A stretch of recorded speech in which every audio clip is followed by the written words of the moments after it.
নমস্কার বন্ধুরা, দীপার রান্নাঘরে তোমাদের সকলকে জানাই স্বাগত। এরকম সুন্দর একটা মিষ্টি তোমরা কিন্তু খুবই সহজে আর খুব কম উপকরণ দিয়ে বাড়িতে বানিয়ে নিতে পারো। তো আজকে আমি কিভাবে মিষ্টিটা তৈরি করলাম তোমাদের দেখিয়ে দিই। প্রথমে এই মিষ্টিটা তৈরি করার জন্য আমাদের লাগছে কিন্তু সাবু। আর এখানে দেখো একটা বাটিতে মেপে আমি নিয়েছি অর্ধেক বাটি সাবু। আর সাবুর দানাটা অবশ্যই হতে হবে ছোট, তাহলে কিন্তু ছোট দানা হলে তাড়াতাড়ি সাবুটা ভিজে যাবে। এবারে সাবুটার মধ্যে দিয়ে দেব জল। এখানে আমি যে বাটিতে মেপে নিয়েছিলাম সাবু, সেই বাটিতে মেপে নিয়েছি হাফ বাটি গরম জল। আর তার মধ্যে দিয়েছি সামান্য একটু কমলা রঙের ফুড কালার, এতে করে কিন্তু মিষ্টিটা দেখতে দারুণ সুন্দর হবে। এবার এটাকে ভিজিয়ে রেখে দেবো 30 মিনিট। 30 মিনিট পরে আমি ফিরে এলাম। এবারে তোমাদেরকে দেখিয়ে দিচ্ছি, দেখো হাত দিয়ে তুলে জলটা কিন্তু সবটুকু টেনে নিয়েছে। আর সাবুর দানাগুলো কিন্তু খুব ভালো করে ভিজে একটু বড় বড় হয়ে গেছে। এরকম অবস্থায় একটু হাত দিয়ে আমাদেরকে চটকে চটকে মেখে নিতে হবে।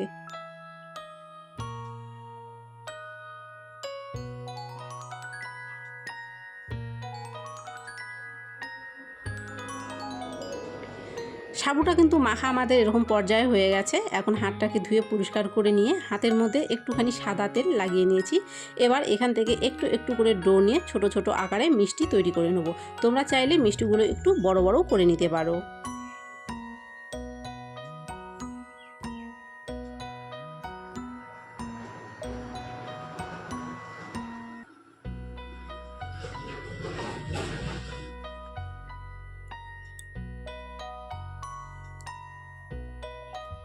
সবগুলো মিষ্টি দেখো এখানে কিন্তু আমার তৈরি হয়ে গেছে। এখন মিষ্টিগুলোকে একটু রান্না করে নিতে হবে।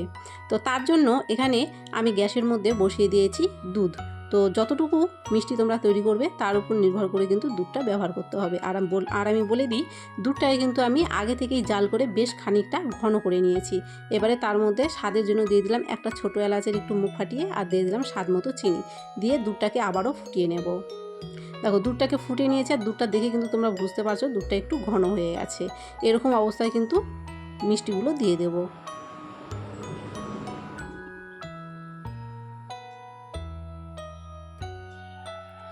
মিষ্টিটা দেওয়ার পরে আরও কিন্তু 3 থেকে 4 মিনিট গ্যাসটাকে হাই ফ্লেমে রেখে মিষ্টিটা ফুটিয়ে নেব।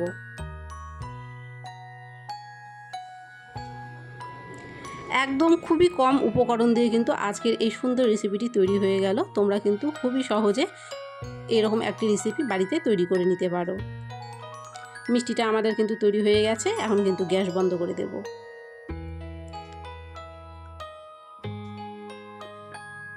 তৈরি হয়ে গেল আজকের মিষ্টি, সাবুদানার মিষ্টি বা বলতে পারো কাচের মিষ্টি। কেমন হয়েছে রেসিপিটি অবশ্যই কমেন্ট করো। ভালো লাগলে অবশ্যই একটা লাইক করে দিও। ভিডিওটাকে সকলের মাঝে শেয়ার করে দিও।